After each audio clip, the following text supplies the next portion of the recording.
Shine away your blueses. Shine, start with your shoes. You'll make the whole world shine. Mr. C with the Mills Brothers in 1932. And that was recorded around about the time they made the film The Big Broadcast. And you can hear them in great sync. In fact, Crosby makes a very fine jazz singer. His scat singing is just excellent. I did play the other side this afternoon, but I think I will play it again. I want to hear it. I want to hear side B. It's a recording of Dinah, same combo, same time. And what else can I tell you about this? Does it say anything about them? No, it doesn't. Not, this record was in circulation for a long time after it was recorded.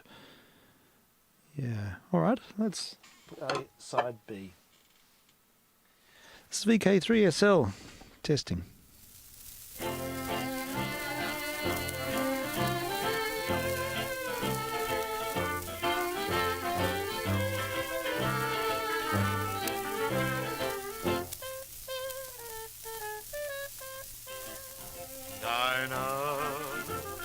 Is there anyone finer in the state of Carolina? If there is and you know her, show her to me. Dinah got those Dixie eyes blazing. How I love to sit and gaze into the eyes of Dinah Lee. Every night, why do I shake with pride? 'Cause my dynamite change your mind about me. Oh, Dinah, should you wander to China, I would hop an ocean liner just to be with Dinah Lee. Dinah, is there anyone finer in the state of Carolina? If there is, then you know it, show it to me. Dinah, where the Dixie eyes blazing, I would love to sit and gazing till the eyes of Dinah Lee. My Dinah every night, why should I shake with fright? Because my dynamite change your mind about me. Dinah, if you wanted to China, I would hop an ocean liner just to be with Dinah.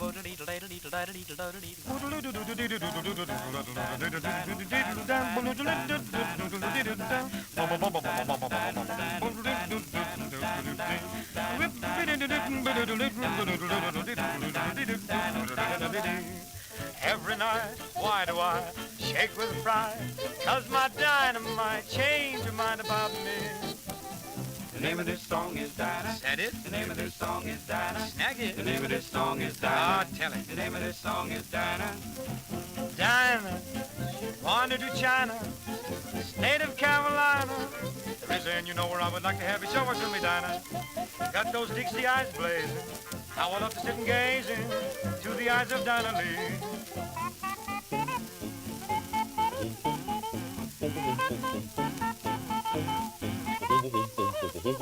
Oh, Dinah, should you wander to China, would give me an ocean liner just to be with Dinah Lee.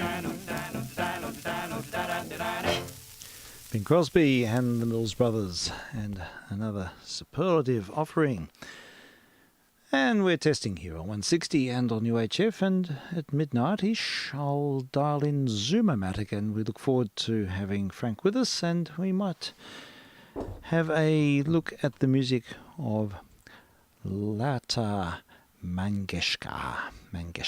Lata Mangeshkar. It was a great Indian vocalist who passed away last week at the age of 92. She had an extensive career. In fact, it's reputed that she made up over 25,000 recordings, which is just astonishing. I think she's in the Guinness Book of Records.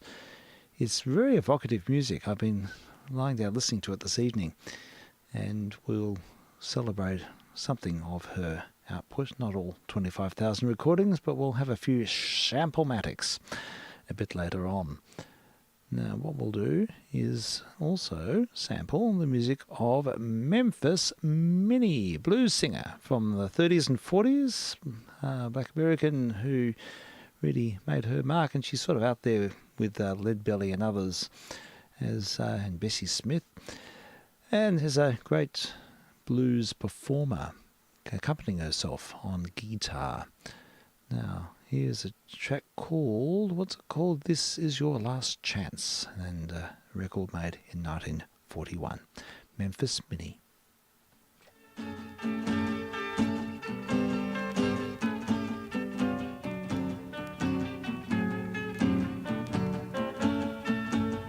It's your last chance, baby. Be sure you understand. It's your last chance, baby. Be sure you understand. Well, it ain't no need you begging. Ooh, well, Lord, I have another man. When I was loving you, baby, I made your chances good.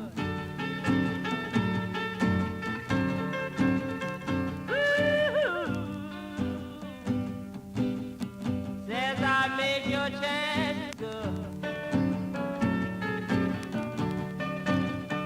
But don't you remember? Ooh, well, Lord, you dogged me every way you could. I try to be kind. Your face they full frown. I try to be kind.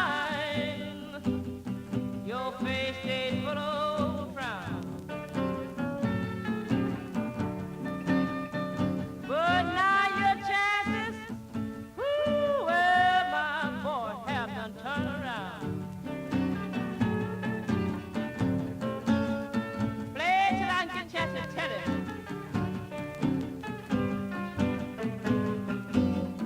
Sad, sad, but it's true.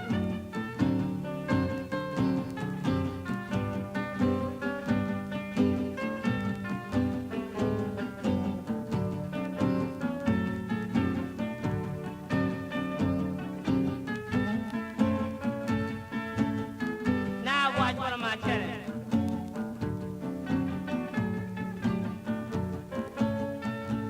Just to make life happy, bye, Baba, shake your hand.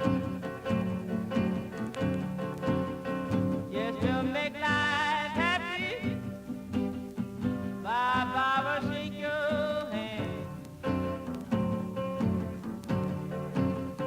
Now you ain't got no more chances.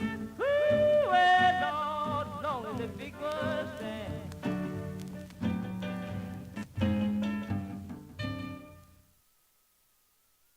That's Memphis Minnie. Her real name is Lizzie Douglas, and she was born in 1897 and died in 1973. Made 200 recordings, it says here. I was really quite smitten with her bluesy sound. Listened to a few of her 78s during the week. That one was a bit weird. I'm wondering if that echo was post-production. I have a feeling someone's mucked around with that one. Never mind, we'll keep her on the playlist, I think. Now we have another 78 on the table. This one is the Beer Hall Orchestra. It's some Weimar Republic pop music from probably about 1929. Nice to find a bit of German music. In fact, it's a selection called Rhinelander. And the doesn't have much more other information. It's got the classic stroboscope on the label, on the Parlophone label, but it's always interesting to find something with a continental flavour. So yeah, let's have some Weimar Republic German National Musik. Now, what do I need to do? I need to push this button and this fader, vk3sl.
Maler mit dem Pinsel ohne Haar, na das ist doch sonderbar.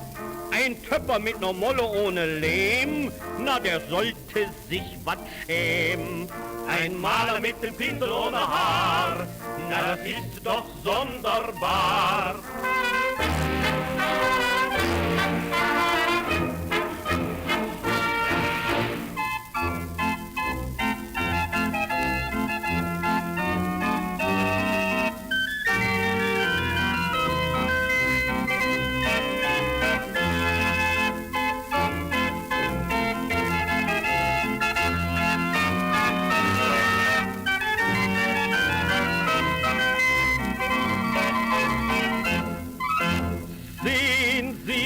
Das ist ein Geschäft, das bringt noch was ein. Ein jeder aber kann das nicht, das muss verstanden sein. Pauline, sehen Sie, das ist ein Geschäft, das bringt noch was ein. Ein jeder aber kann das nicht, das muss verstanden sein. Ein Vogel wollte Hochzeit machen in dem grünen Walde. Wie die Rallala, wie die Rallala, wie die Rallala.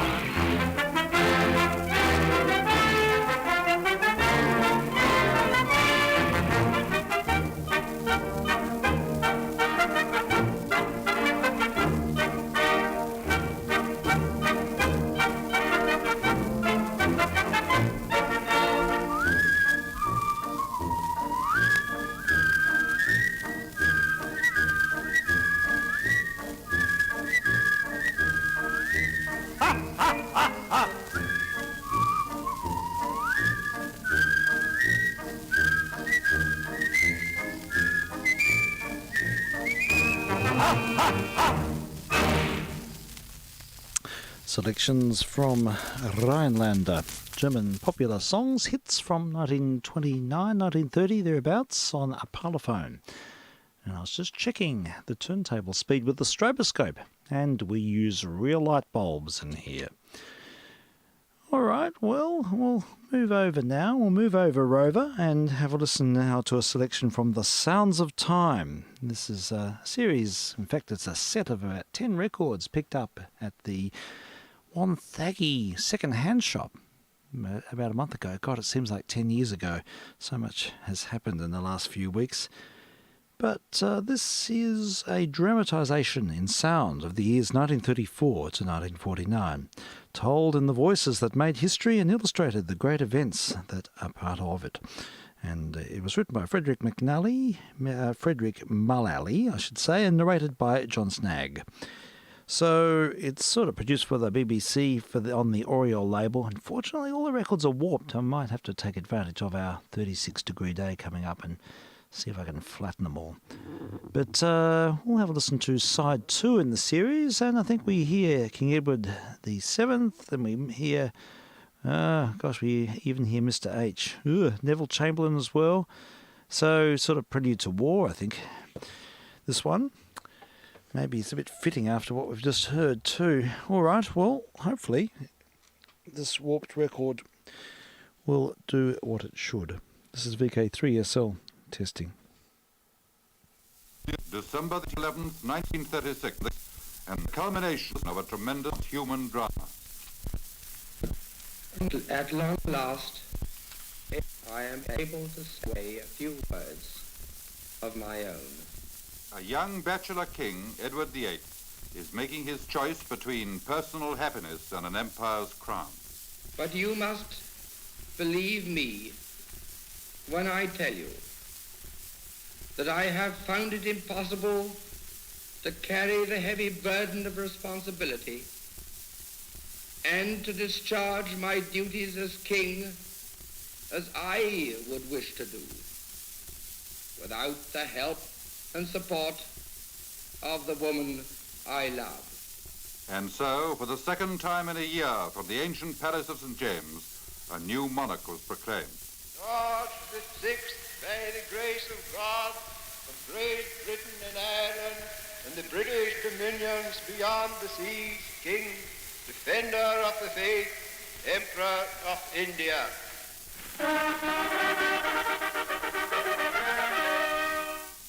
An empire's crisis had passed, but now a graver crisis threatened the civilized world. Abyssinia had followed Manchuria as a hostage to appeasement. The Rhineland and unhappy Spain were new milestones marking the retreat of the divided democracies from the principles of the League Covenant. And now it was Austria's turn to be engulfed by a ruler inflamed by dreams of world power. Rückt unter den Jubel! Österreich in unser Land ein! Österreichische Soldaten begrüßen deutsche Graue! Speaking in his birthplace, Linz, Adolf Hitler declared that he had now fulfilled his divine mission to return Austria to Germany.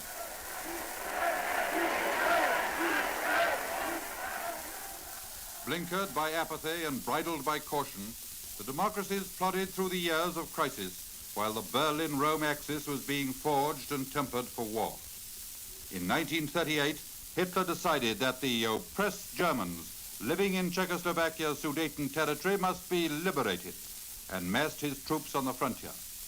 While the Czechs stood firm, Neville Chamberlain flew first to Berchtesgaden, then to Göteborg, then Munich, to seek an accommodation with Hitler.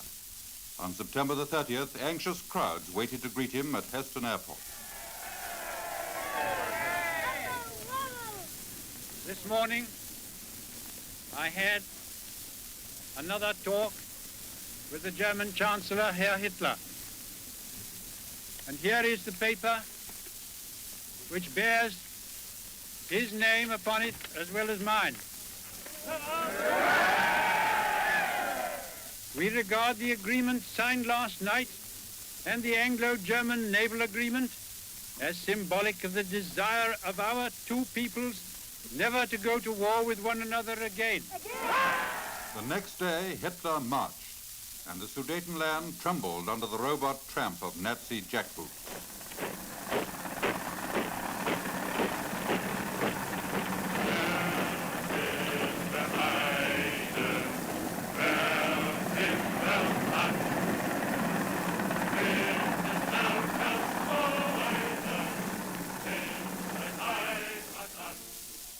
While Chamberlain and Daladier were debating how the map of Europe should be redrawn, Hitler was redrawing it. A year later, on September the 1st, 1939, Poland's western frontier was rubbed out. Now Britain awoke. An ultimatum was sent at once to the ruler of the Reich. Unless he undertook to withdraw from Poland by 11 a.m. on September the 3rd, a state of war would exist between Britain and Germany. I have to tell you now that no such undertaking has been received, and that consequently this country is at war with Germany. It was summer and it was Sunday. For a few minutes after Chamberlain had spoken, a great quietness settled on the land. Then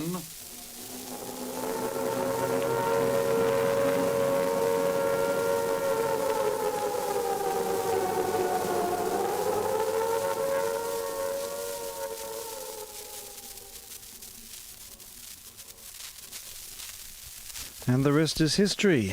We just heard side 2 from The Sounds of Time, a series made for the BBC by John Snagg in 1949, and we'll continue with that series. It's really quite captivating, except the records themselves are not in the best condition. I'll have to resurrect them.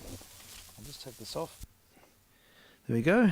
And I've just sent through a link to Frank, so we'll hopefully get things squared up fairly soon. But while we're sorting that out, we'll have a listen to this interesting synthesized organ emulator.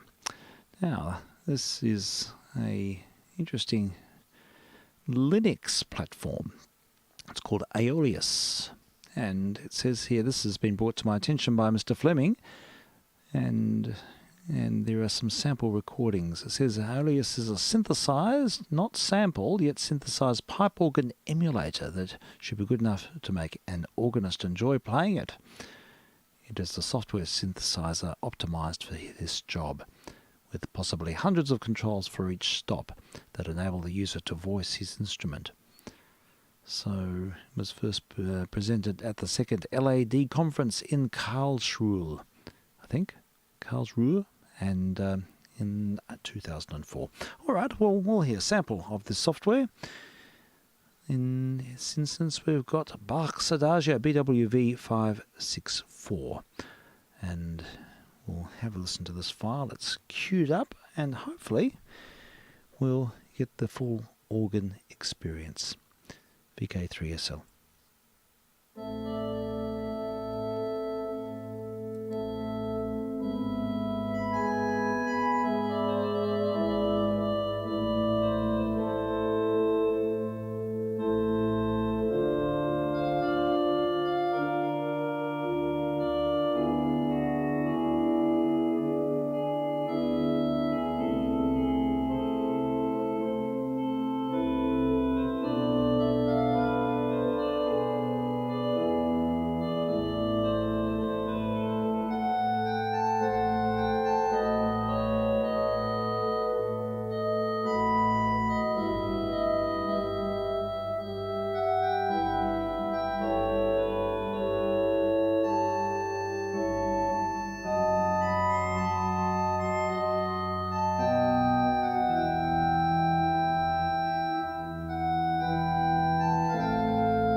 The music of Bach and an example of the Aeolus software synthesized pipe organ emulator.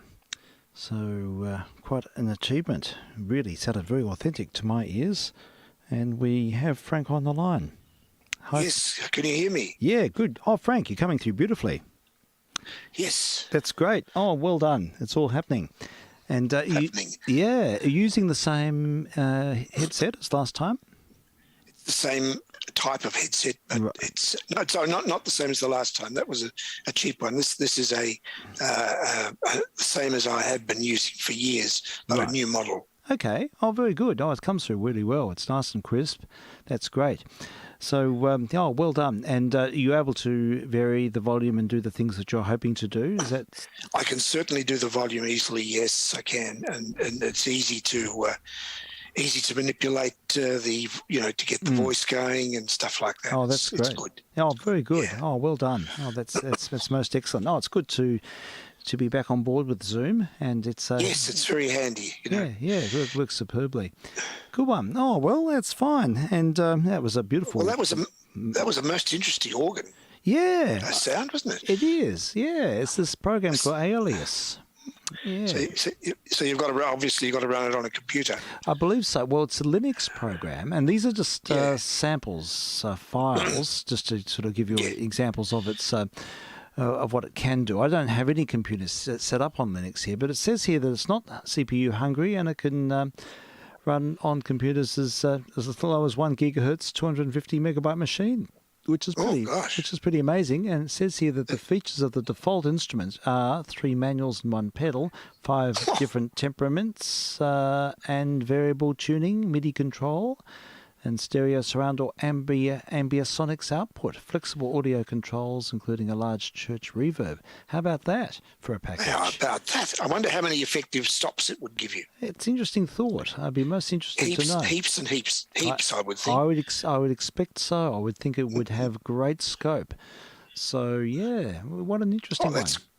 That's terrific. Yep, another open source marvel. So thank you for sharing that, Mr. Fleming. We'll have to sample some more from it because there's a whole range of sample tracks here to enjoy. And that'd be lovely. That work, that Bach, that BWV564. It's one of my favourite pieces. Do you know what? Many moons ago in a different life, I actually arranged that piece. I arranged it for cello choir when I was at university, and we performed it in Trinity Hall, and I played the solo. And we did it with the Melbourne Uni Cello Ensemble, and I based my arrangement on this particular recording of Pablo Casals. I can find it here. Yeah. So that brings back some strong memories hearing this. So here's the recording. It inspired me. It's an early recording of Casals, about 1927, and it's the same work. But my God, Casals is so eloquent here. This performance just really resonated with me. It still does, and everything about it is an aesthetic that's just lives inside me. It's a part of my DNA. If I could only play 1% as good as this, I'd be so happy. But it is just, for me, it's just got poise. I don't believe in the word spiritual in a religious sense, but this is as close as it gets for me. So let's have a listen to Pablo Casals with the same work, Toccata, for cello.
have it. One of my favourite recordings of all time. Bach's Toccata and C. Yeah, go on. Lovely elegance about it, hasn't Oh, it? it certainly does, and so dignified.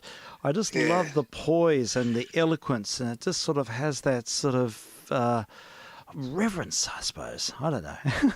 Yep. How do you say it? How can you categorise something like that? But it just has some beautiful poise that that I find really meaningful. So yeah, music of Bach. BWV 564. It's nice to hear it again. So when I saw it on the other playlist, I thought, wow, here's a chance. Here's an opportunity to strut my stuff and play. Yeah.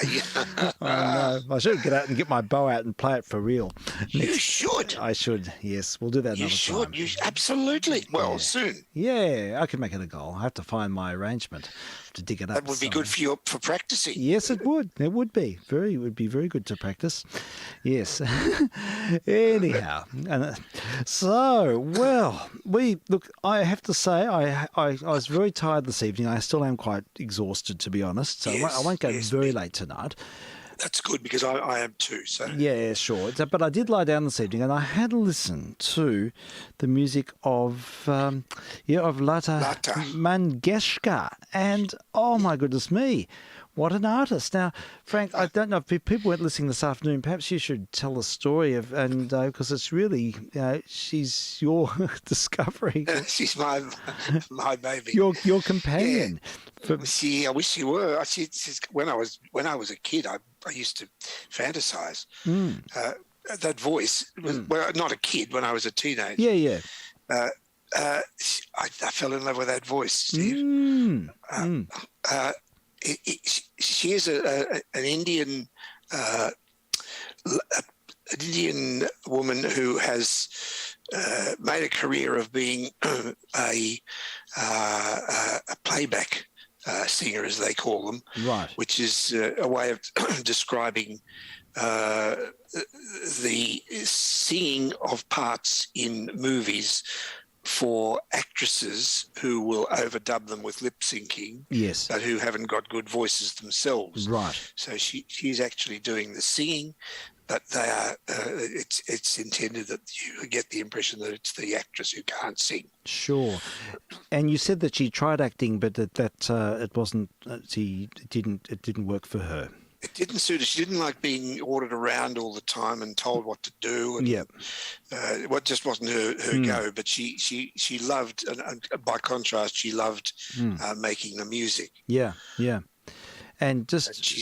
go on. She was one of five siblings, and her father was a classical musician and actor, and she had several of her other sisters were singers.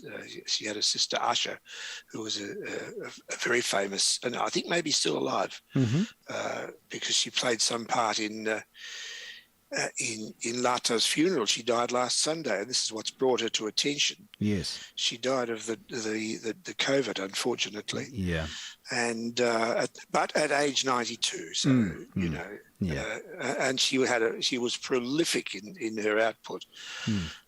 She was known as she had all sorts of titles and awards given to her. She was the Nightingale of India, and she sang every note that she ever sang, I think, was perfectly in pitch. I'll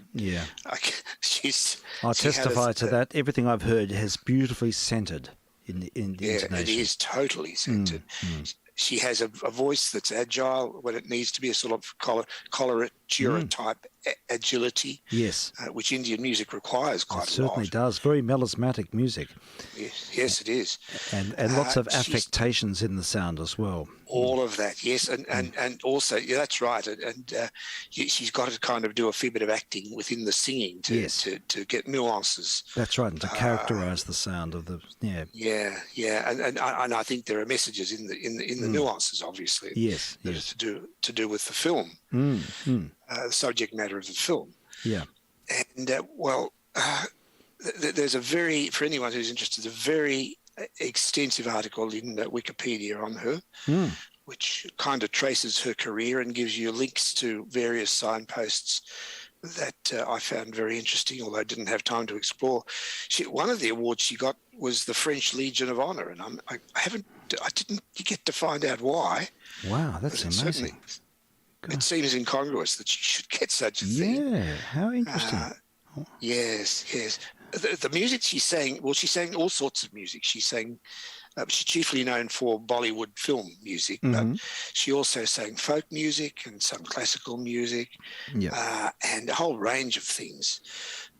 Sang with other people, of course, and had a very long career. In fact, she was singing at age 90, as far as I could tell. That's about 2 years before she died. She was still singing. Yes. And certainly in her 80s, she was making records. And one of the things we might do is to perhaps dig out one of those. Yes, I did. I found one of her very late recordings here, and it's good on you. It's sublime. It's beautiful. Yes. There's no deterioration in the voice at all. It's quite extraordinary. It is. It's sort of eternal, really. It's just got that quality. That's right. Yeah. So so she's a legend. She's received the highest Indian award that can be given to a non-military person there, and held in huge esteem by the population. And I first heard her when I was a kid. I started listening to shortwave on our Stromberg Carlson dual wave. Wow, fantastic! Oh, that's a great memory. So you recall her, her particular voice, her quality of her voice stood out to you when you were young. Remember it then, yes, very clearly. And I used to listen to All India Radio. Oh, wow. They put through a very good signal on a number of frequencies, and I didn't know anything about frequencies or anything like that those days. Yeah. But I knew that if I touched the aerial terminal, that I could hear her and lots of other people and amateurs, of course. And I then found out that if I touched the terminal with a screwdriver, it was a bit louder. That was a bit of a breakthrough. Yes. And by this time, my dad tumbled to what I was on about. So he said, "Son, I'll put you up at aerial." Oh, fantastic. And then the rest is history. That's right. That's great, Frank. They're really special memories hearing it. Her career is extensive. She was recording as a very young person. So back in the 1940s when she was teenager or very young. And and then until recently. And I mean, there's a suggestion here that she made over 25,000 records. Yes, it's all controversial, of course. I think that's a bit controversial, but even if it's just a fraction of that, it's still an astonishing achievement. It's the one thing that is certain is that she made a heck of a lot of recordings. Yeah. Thousands, certainly in the many thousands of recordings. Yeah. So they must have just featured her as like a national icon on the radio. Yeah. She did concert tours as well. Yeah. She had a very very career. She took an interest in.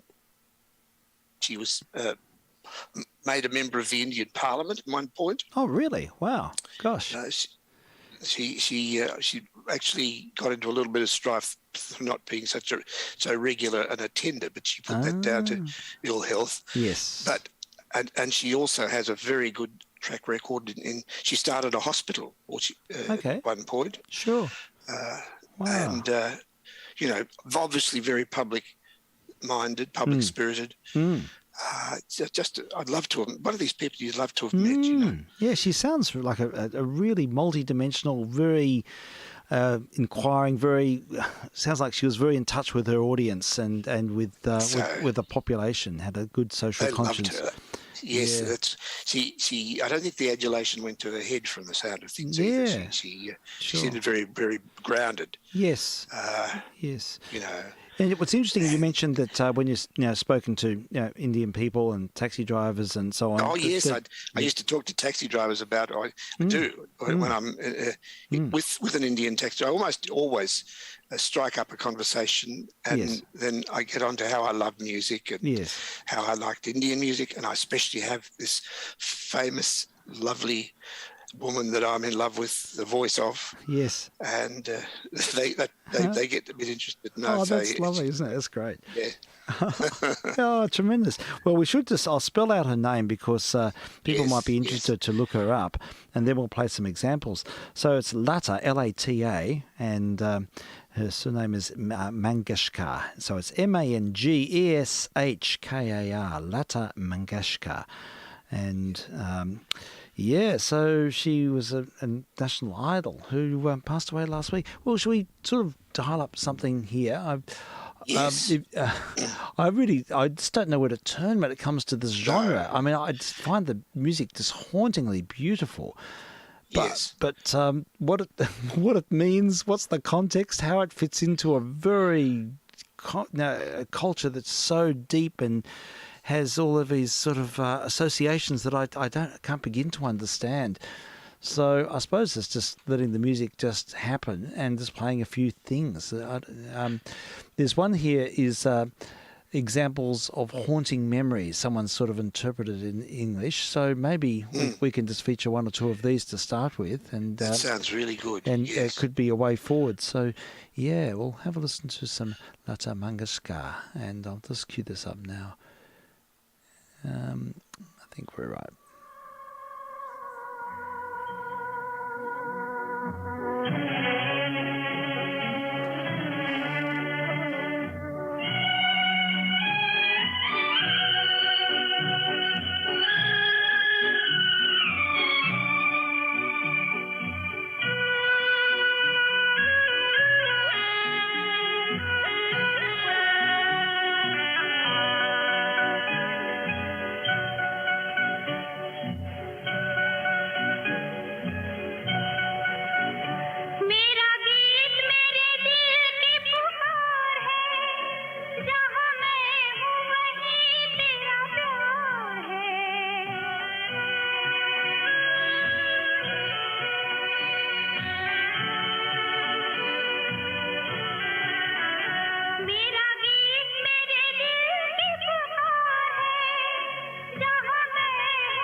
देख ले आकर परवाने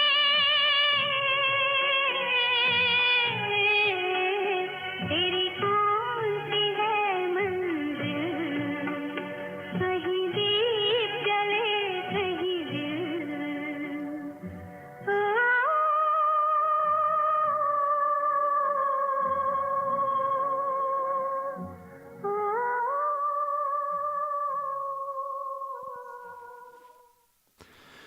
Well, that's music of incredible profundity. You're listening to Lovely. Lata Mangeshkar. Haunting Melodies is the name of this selection. Oh, Frank, what a voice. It's a superb voice, isn't it? It is an incredible voice. It's just got this timeless, mercurial quality. It just, envelopes. Well, look, we'll continue and have a listen to this next track. All right. झूम झूम ढलती रात लेके चली मुझे अपने साथ झूम झूम ढलती रात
अपने साथ झूम झूम ढलती रात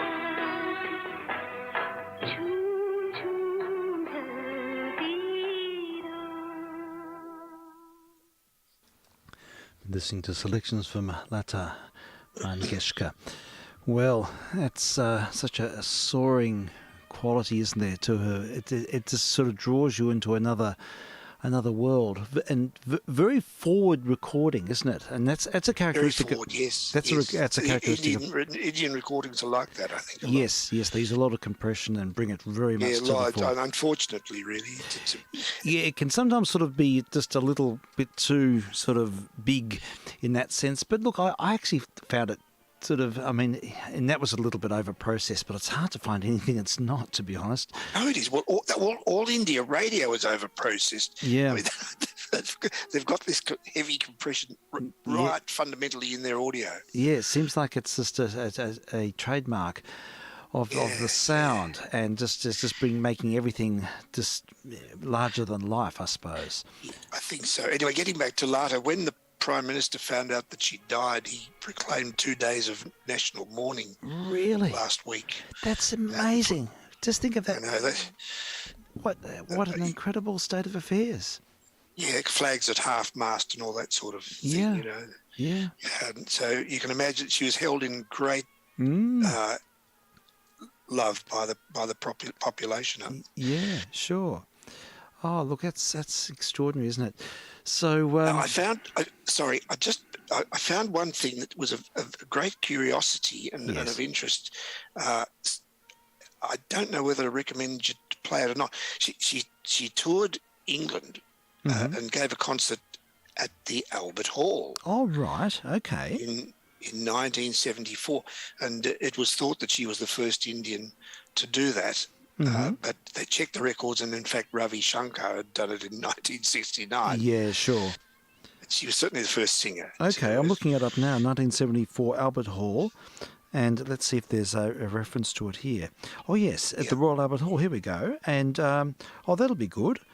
Well, now, she yes. sang a song there. She met a Canadian singer called Anne Murray. I don't know whether you know of Anne Murray. Oh, yes, I've heard of Anne Murray, yes. And she sang, Anne Murray was famous for a song called You Needed Me.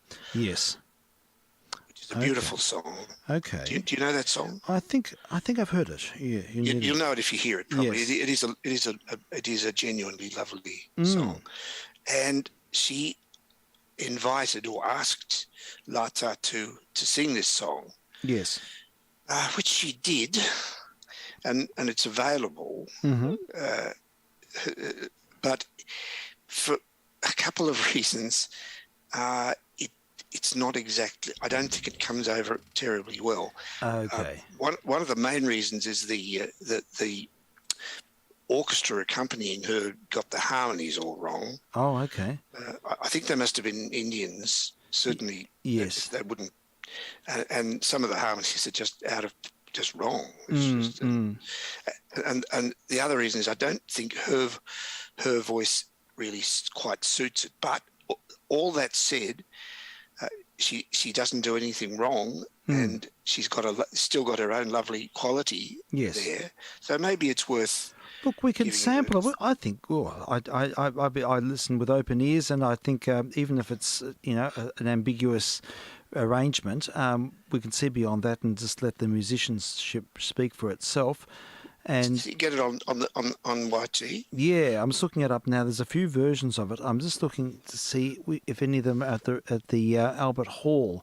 Okay. So I found maybe if there, I didn't realise there were. Maybe there are some better versions than the one I heard. Okay. Well, there's one here. Oh, there's several here. Live, You Needed Me. We could try. Yes. We could just try it. The live one, I think, was the one I heard. Have you got? Is there another one? Oh yes, there's a recording here. I don't know what its provenance is, Frank. Well, if maybe that it's better than the one I heard was a live one. Oh, okay, where sure. they got it wrong. Oh, fair enough.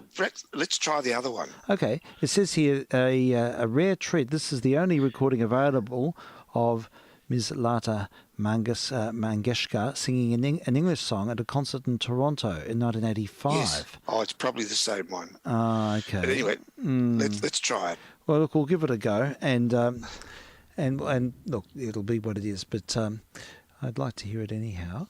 So we'll just... Yes, it gives you a good look at her voice, so to speak. Yeah, definitely. All right. Well, we'll hear this version, and then we'll just see what happens. vk3sl testing. vk3sl. Okay, I think we're just queuing up now. It's a bit of a slow start. Some of these have quite a long lead in. All right. Yes. Ladies and gentlemen, it's not true that only Indians love Canada. Is this the one? Yes, this is it. Okay. This is it. Yeah, it's the same India, intro. Indian But let's go with culture, it anyway. Okay. Indian music, which is why your great singer Anne Murray wanted Lata Mangeshkar to sing her song You Needed Me.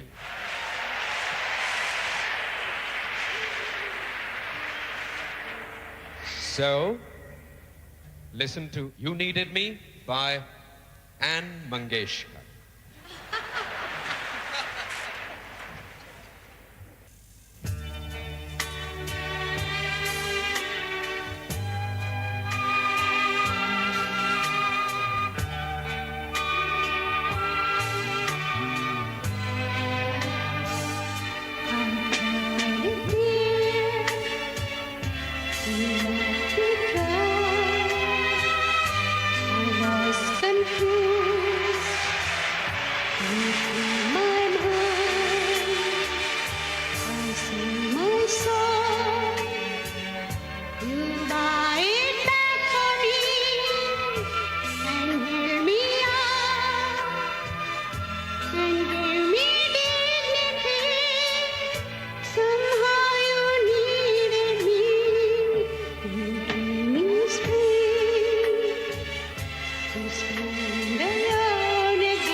It's a live performance in Canada, in Toronto, of all places, in 1985. And we heard, Lata Mangeshkar singing and Anne Murray's song, You Needed Me. Yeah, Do you know that song? Yeah, I recognise the song now. Yes, Yeah, yes, yeah, it was a big hit in the 70s. Yeah. One of the things that problems is for me that Anne Murray sings it so perfectly. Yeah, of course, if you know the original really well, it's hard to make an association. But there's a lot of intrinsic qualities of Ms. Mangeshkar's voice that really shine forth. I mean, I love her. She's just got such an ease and a centered sound. And fluidity and just this evenness right throughout her range. There's no harsh spots. Not at all. It glows. It's beautiful. Yeah, it's good to hear her singing a Western song because I associate everything she does with very provincial sort of style music, and then to hear it sort of in a Western context singing in English is quite fascinating.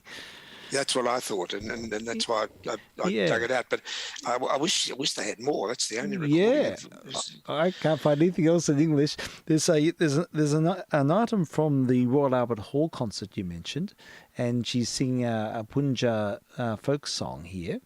And this looks pretty interesting. Shall we have a little... let's have that, because this won't be Bollywood. Yeah, that's right. So this could sort of be something a bit generic, a bit folky, but we'll have to have a listen and see. Live performance. Okay, and there's a little bit of an advert here, so let's have to move forward.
चार कन्निया मेरिया वेख खाले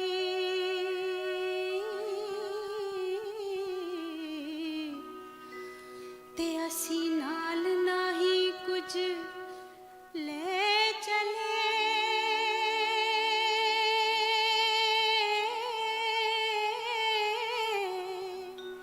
वे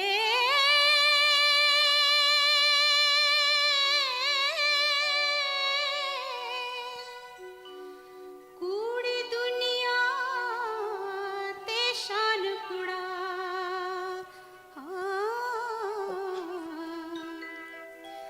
ते वारस शाहोरी सच के चले वे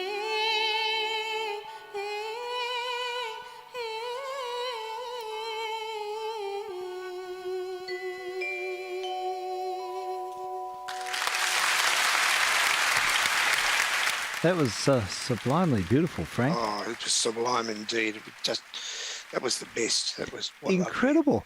What a sound. What a world. It sort of ushers you into this sort of fascinating. Here we go. Looks like there's more. Oh, no. It just winds up. I think that's it. Oh, yeah. Yeah, but this ethereal quality. The folk music has these beautiful cadences and soft edges, and it's obviously very much about the language, rhythm, and it just has all those melismas. It doesn't sort of. There's a different world to Western music, and yes. It's a different concept really. All that microtonal stuff. Yes, that's right, and you can tell she's just getting it right every time. Oh, yeah. It just sort of spins and moves and sort of evaporates and morphs. I love music like that just sort of has its own sort of, I don't know, special floating qualities. Yeah, it certainly does have that. That's very well put. Oh, I don't know. It's really hard to categorize. You can't really, because it's something that's so deeply steeped in a tradition that you can't really put it in a box. And that's the glory of it, really. Yeah. But she's really just creating something. Oh yeah, it's you could hear the difference from the Bollywood half Western music, can't you? Yes, definitely. But it's so felt. I love music that have folk music that has a sort of a yearning quality to it. Yes, well, that sure does, doesn't it? It certainly does. It's something really from the heart. And oh wow, that was just amazing. If I could find more recordings like that to play, that'd be good. There's an example of her at the very beginning of her career here. 1949. There's a whole concert as well here in 1950, which is really generic, and with the sitar and sitting cross-legged on stage. She's got long pigtails. She's just stunningly beautiful when she was young. Is she? Yeah, I can imagine. I used to imagine when I was a teenager, she would be very beautiful. Just really something alluring about her. And but unfortunately, it's real muffle missions. Shame. It's what these recordings are. But look, I suppose it's not a problem. This one is a bit too, but it's her first hit songs from the mid-1940s. And I don't know its provenance. It's all in Indian, but we'll hear. Well, she's probably 18 or 19 when she did this. I expect she would have been, Born 29, so she'd be under 20, you'd think. I think so.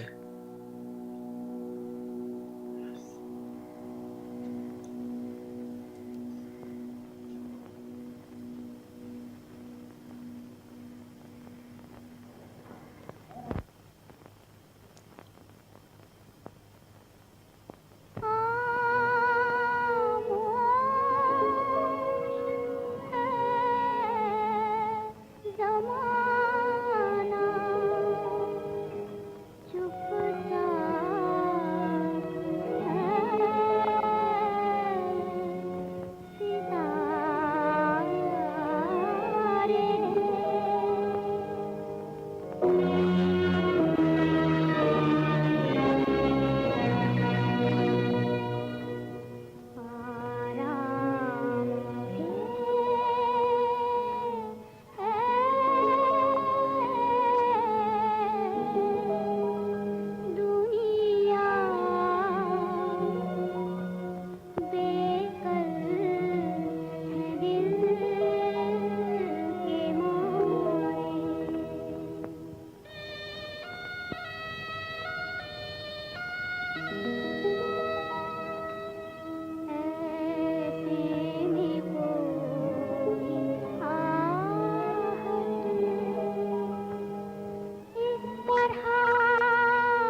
There we have it, a first hit song, apparently. No, actually, there is a date here. It's 1949, apparently, that There you recording. go. She'd be 20 Yeah, she would have been. or so. Yes, Yep. yes. She's one of the most natural musicians I've ever heard. Because it just feels like when a musician can perform and it sounds like it's being improvised, that's a real state of achievement, really. I think it's You know who else had that? Yep. Billie Holiday. Yeah, she did too, very much so. It just felt like she was inventing it as she went. Yeah, yeah. But I get the sense here, something similar. It's just sort of It's the same. yeah. It's just coming from within her, isn't it? It seems like it. Yeah, very much so.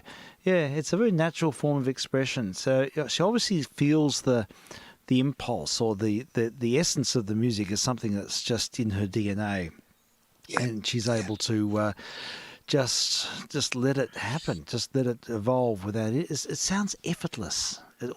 Everything she does.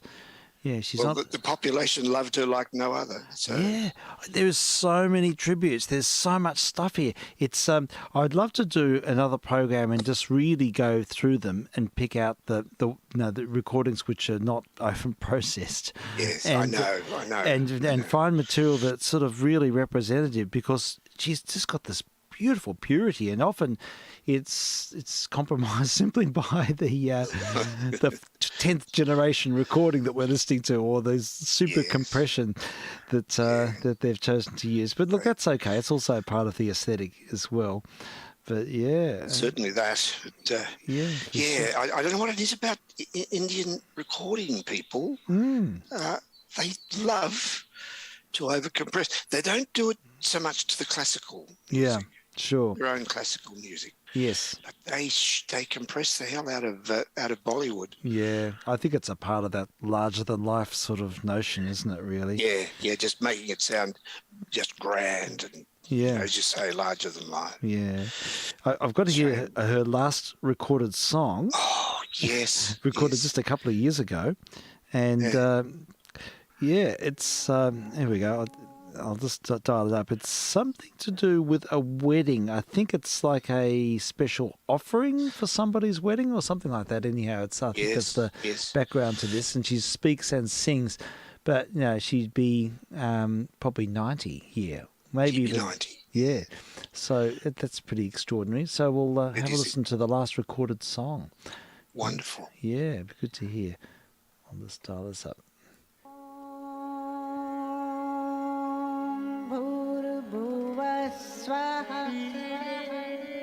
तत्सवितुर्वरेण्यं भर्गो देवस्य धीमहि धियो यो नः प्रचोदयात्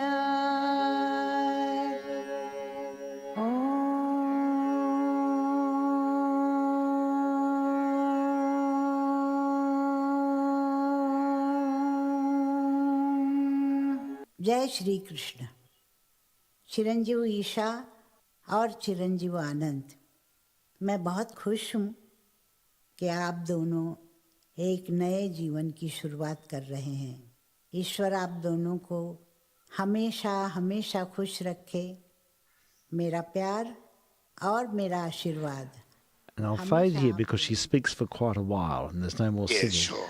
But a lovely soft edge to her speaking voice as well. Yes, hasn't it? Yes, it's still beautiful. It's gone down a lot as women's voices do. Yes, that's right.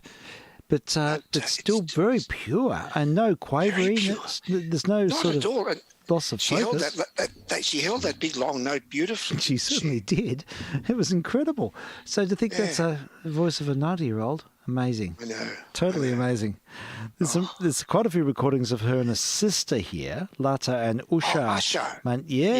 Usha and Lata Manjeska. And look, we'll play one. I think it's off live TV, but that's all right. It's okay. We'll give this a sample. And they're both on the stage there with a Indian ensemble. I don't know what they call these ensembles, little drums and things. They're all sitting cross-legged on the floor, playing. Oh, yes. But we'll hear the two sisters in concert, probably recorded in the 1970s, I'd say, looking at the way they are. Does her sister look like her? Yes, quite.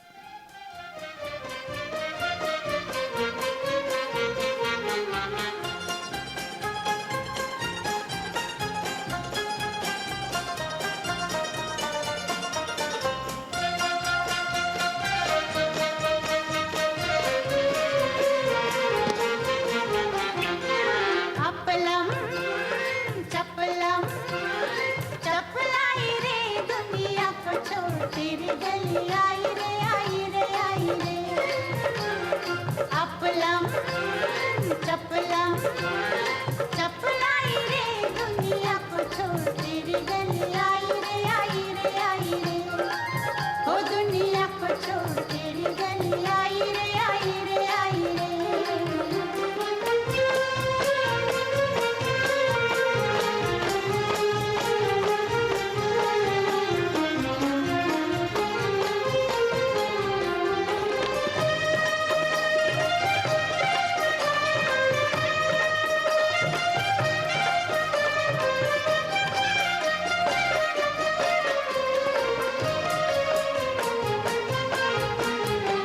बड़ा मजबूर किया हाय तेरे प्यार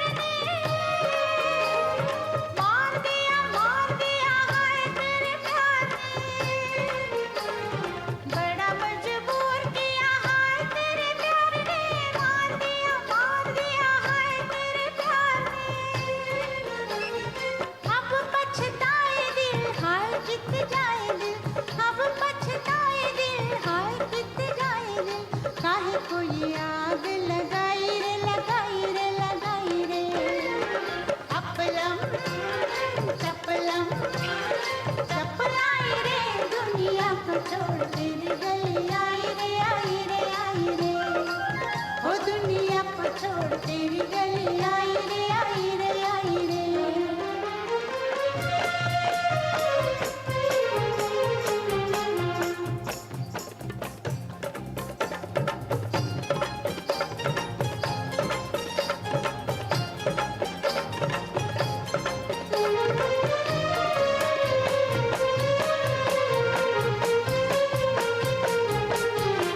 दगा देने वाला देखो कैसा दगा दे गया दगा देने वाला देखो कैसा दगा दे गया छोड़ गया याद और दिल मेरा ले गया दगा देने वाला देखो कैसा दगा दे गया छोड़ गया याद और दिल मेरा ले गया मैंने ही कसूर किया ऐसे को जो दिल दिया मैंने ही कसूर किया ऐसे को जो दिल दिया सुध बुध सब बिसराए रे अपलम चपलम चपलाई रे दुनिया को छोड़ तेरी गली आई रे आई रे आई रे अपलम चपलम चपलाई रे दुनिया को छोड़ तेरी गली आई रे आई रे आई रे ओ दुनिया को छोड़ तेरी गली आई रे आई रे आई रे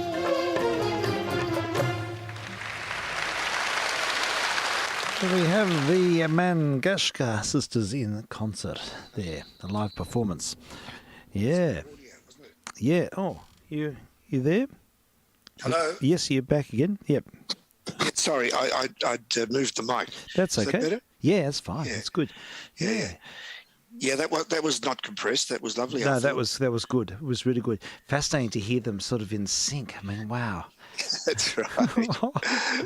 Yes, it really it's they're those sort of melismas or those sort of those they seemed like they're sort of wavery improvisatory flourishes in the music, but it's obviously highly calibrated because they're just matched completely. Then it was, Totally, yeah. It's really interesting stuff.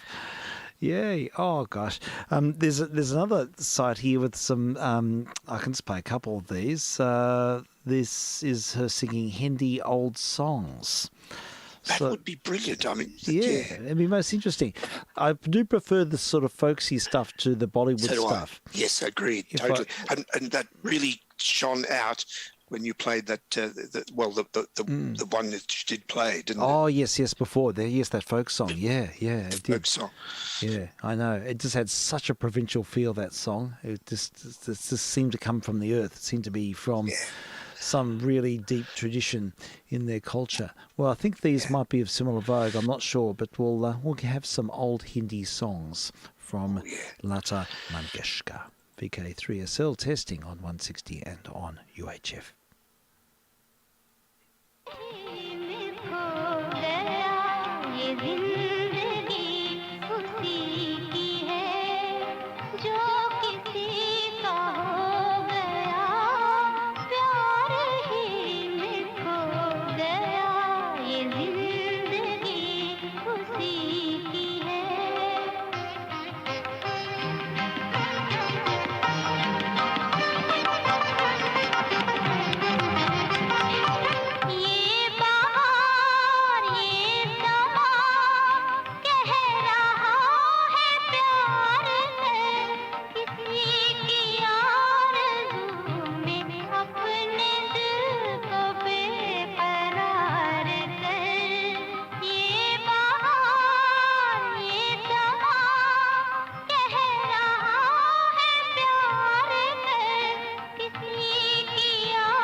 good selection of Hindi old songs with Lata Mangeshkar. Recordings made in the 1960s and 70s, I presume, in that instance. But, yeah. It's interesting that even though the recordings, they're very good quality, they've chosen to use echo in them. I know. I think it was characteristic of that era was to to use effects where possible, and I suppose Elvis used echo too, didn't he? Oh yes, which reminded me. I meant to tell you. Yes. I've been playing around on YouTube. Yes. Getting to used to this headset. Yeah. And I remember an old Freeburg recording of Heartbreak Hotel. Oh, it's brilliant. Yes. Too much echo. That's right. And they kept coming in the wrong place, and he was close enough for jazz. That's right. He comes in the wrong entry. And it's all out of plumb, but they get through to the end until it just sort of goes into full oscillation. Yeah, that's a great. I've got the record. I'll play it tomorrow for the afternoon session. Great. Yeah, that's right. That's a bit of fun. Well, look, it's been a wondrous journey hearing these recordings of Lata Mangeshkar, and I thank you so much for just bringing it to the fore. I mean, I just didn't even know about it. And to think that here's someone, a superstar, which just completely captured the imagination of generations of Indian people. And these sites have got tens of thousands, hundreds of thousands, millions of hits. One of them's got something like 23 million hits. God. Look, it was a pure fluke that I found out about it. Right. There's a program on community radio on 3PBS on Friday mornings that I sometimes listen to called Portraits of Paradise, which is he usually plays South Sea Island music, and he might play some South American sort of calypso. He plays a whole range of things. Sure. But I came upon the program and he was talking about Lata Mangeshkar, and of course I pricked up the ears and listened and found out that she died, and he did a whole half hour on her. Wow. But it was just fluky that I happened to be listening then, or I still wouldn't know. Because, sure. But when I told Kathy, she said, "Oh, that was on the news." Oh, okay. You know, so gosh, how interesting. Well, I just need points of departure. I've got to sort of sift through and find things that, particularly this really sort of generic music. The folk music with sitar and just sort of stillness, and music that sort of speaks to a long tradition. That's the stuff that really I find very deeply evocative. I mean, the Bollywood stuff's fun too. It's sure. It's great. Well, that's how she really achieved her fame. Although I think she would have in any event with just her folk music. Yeah, for sure. She wrote music too. Oh, did she? Okay. Oh, yes, gosh. she made some, and she produced 4 films. How amazing is that? Yeah, I know. It's totally astonishing, and possibly tens of thousands of recordings. Oh yes, 10,000 would be a minimum, I think. I think so, and the lists here. I mean, there's so many playlists, like 2 hours long of her. Yeah, it's where to start. It's just staggering. I mean, really, it is completely overwhelming. So I suppose, I mean, look, it's prompted me to sort of get to know Indian music. I did spend an evening listening to some Indian music a couple of weeks ago, and I was very interested I was reading about Fred Geisberg from the Gramophone Company. He went and did special recording sessions in third world countries in 1903. And they're really, really important recordings because they're some of the earliest examples of particular cultures being captured. He went to Singapore, and we played a few of them here. Went to Spain and others. But yeah, he spent some time in India, and he recorded a number of Indian singers I think he went there in 1903, then back in 1905. And so the music he captured is, it's deep. It's music of profundity, really. And he went to China as well, I think. And so look, there are so many subjects to tease out. But that Well, there are. Now, with Indian music, just seeing we're focusing on that. Yes, indeed. There is an immense body of deeply classical music with the ragas, etc. Yeah. I think I might have told the story about how I joined the Australian Indian Society at uni. Oh, I don't think I know that story. Well, I'll be very brief. Yeah, please tell it. I'm most interested to hear. I had a strong interest in Indian music by the time I went there. When I was 18, 19. Sure. And I had a like-minded friend who'd been to India. Actually, he was an Indian, sort of really into it, into Indian culture. Yes. He was fellow law student. Yeah. And he said, "Why don't we join the Australian Indian Society?" And I'd never heard of it. And he said, "It is really good because they have these recitals of Indian music at night time on recordings. The lecturers play these recordings." Right. And he said the other great thing is that the wives of they have these soirees at their homes, and you hear these wonderful recitals on record, and the wives of the lecturers make these gorgeous curries to eat. Amazing! Wow. This was before curry had become curry. Yeah. This is in 60 mumble. Yeah.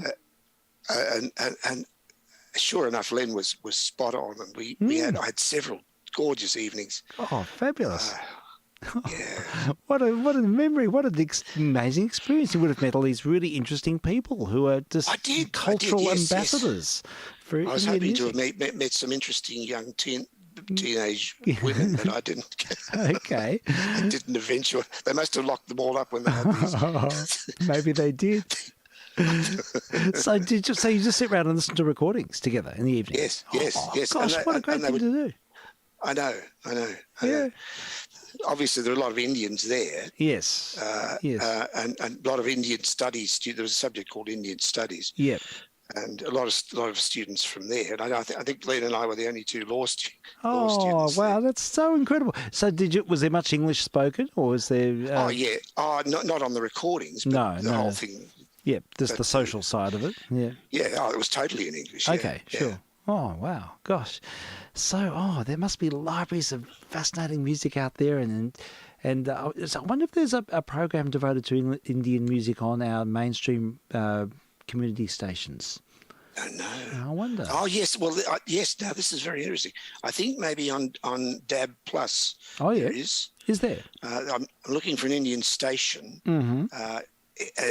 What do you call it? The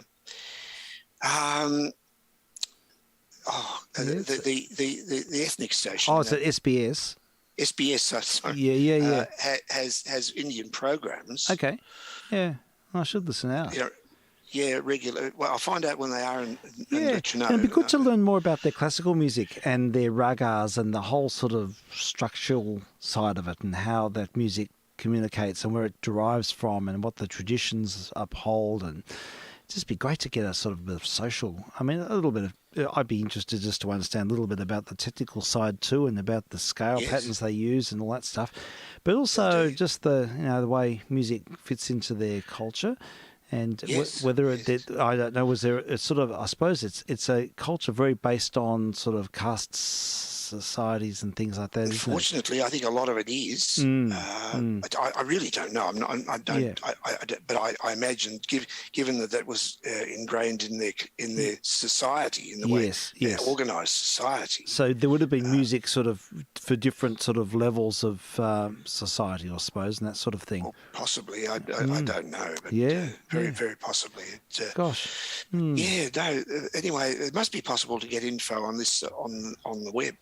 Yeah, look, it definitely would be. It's just a question of determination. So, look, this is a great point of departure. I just need all these parallel lifetimes to do all this stuff. I know.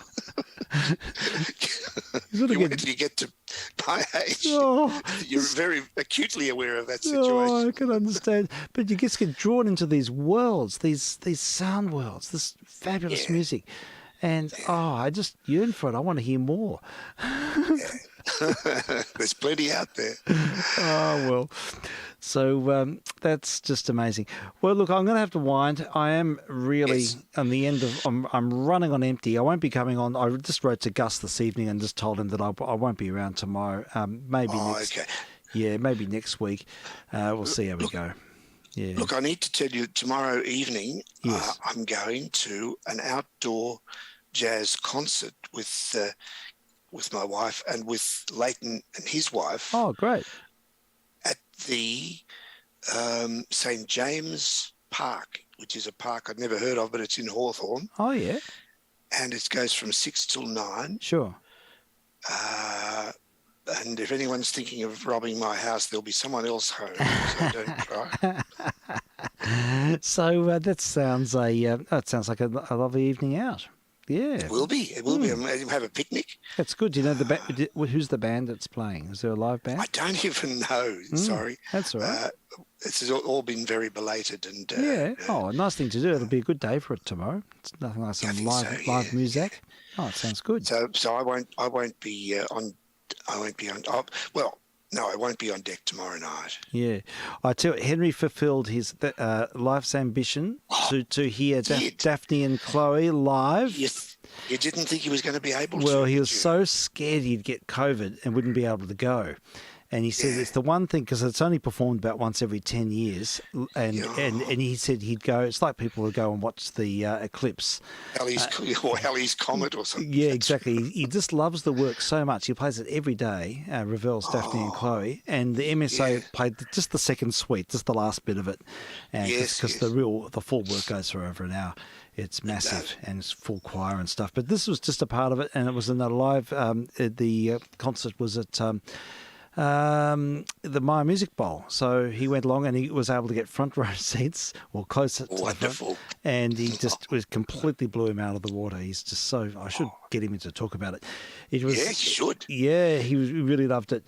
So I watched it on TV because it was live streamed, and so Kate watched it out the back as well. So was it the who did it? MSO. MSO did it. Yeah. Oh, great. Yeah. But it's just so rarely performed, and it's such a magnificent piece. And talk about colour and flavour. It's it's all there, isn't it? It's all there. It's amazing music, French music. Yeah, so that was nice.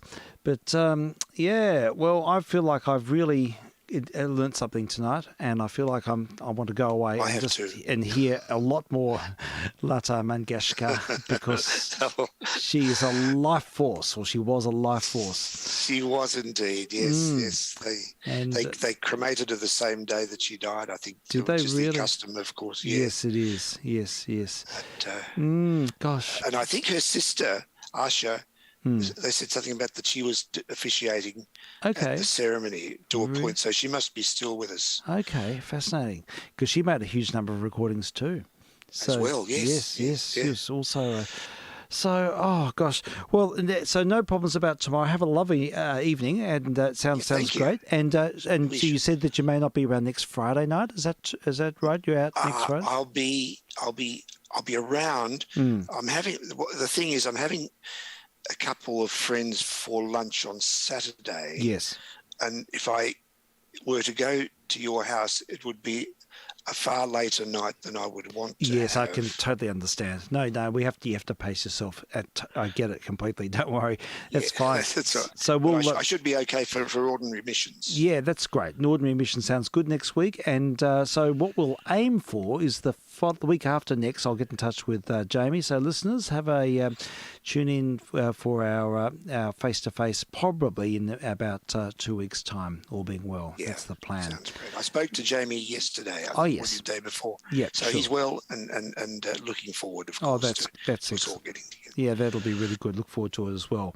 Well, Frank, thanks again. It's been a wondrous journey. And rather than play her, I've noticed here someone has put together a tribute to, and it's playing the sitar.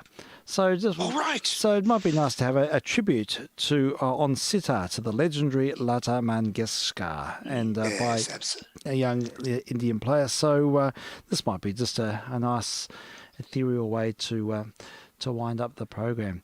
So yeah, we can do that and catch up. Next time, perhaps on Sunday. We'll see how we go.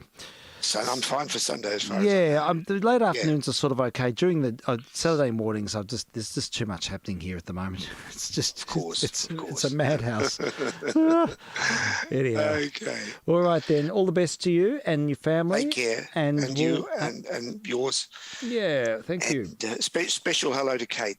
Yes, I'll pass that on. Yeah, no, she's picking up. She's getting her mojo back. Good.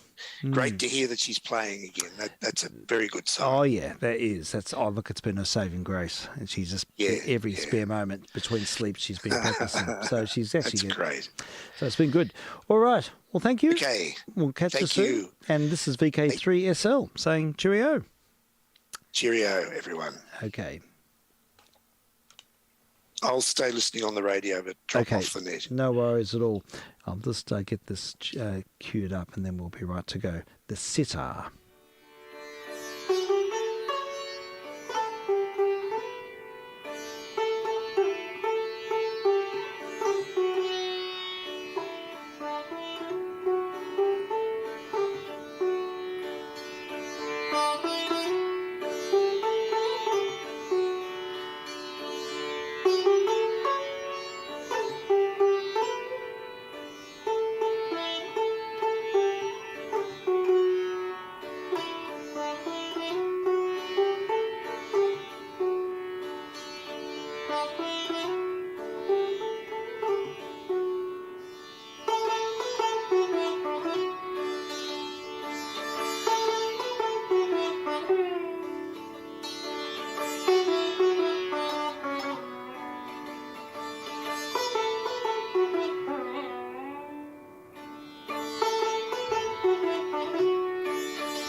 Thank you.